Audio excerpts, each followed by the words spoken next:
Hello everyone, welcome back to my short video. আজকে চলে এসেছে একটা ছোট্ট আনবক্সিং ভিডিও তোমাদের সাথে শেয়ার করতে। তো তোমরা দেখতেই পাচ্ছ আমি এখানে আনবক্সিং ভিডিও করতে বসেছি, কিন্তু আমার কাছে না আছে ছুরি কাঁচি বা কোনো রকম কোনো কিছু যেটাতে আমি বক্সটা কেটে ফেলতে পারি। তো আমি মোটামুটি আমার দাঁত হাত যে কটা জিনিস আমার কাছে রয়েছে সেগুলো দিয়ে এই বক্সটাকে কাটার চেষ্টা করছি। তো বেসিক্যালি এটার মধ্যে দুটো মেকআপ প্রোডাক্টস রয়েছে, যেটা আমি ফার্স্ট টাইম পারচেস করেছি কোনো ইনস্টাগ্রাম পেজ থেকে, তাই আমি ভাবলাম তোমাদের সাথেও একটু শেয়ার করি। আর দুটো প্রোডাক্টই ম্যাকের প্রোডাক্ট, তো সেটাও আমার লাইফের ফার্স্ট পারচেস ম্যাক থেকে কোনো কিছু, তাই ভাবলাম যে এটাও তোমাদেরকে একটু দেখাই। দুটো প্রোডাক্টেরই এমনি যথেষ্ট দাম রয়েছে, কিন্তু ইনস্টাগ্রাম পেজে একটা ভালো রকম ডিসকাউন্ট চলার কারণে আমি অনেকটা কম টাকায় পেয়েছি।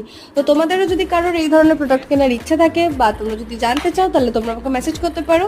আমি ইনস্টাগ্রাম পেজের লিঙ্ক আর প্রোডাক্টের লিঙ্ক দুটোই দিয়ে দেবো। আর এই দুটো আমি যথেষ্ট বেশি ডিসকাউন্টে পেয়েছিলাম। শেড নাম্বার আমি নিয়েছিলাম NC25, যেটা অনেক কষ্টে আমাকে বুঝতে হয়েছিল আমার বান্ধবীদের সাহায্য নিয়ে। তো এই ছিল আজকের ভিডিও। ভালো লাগলে লাইক শেয়ার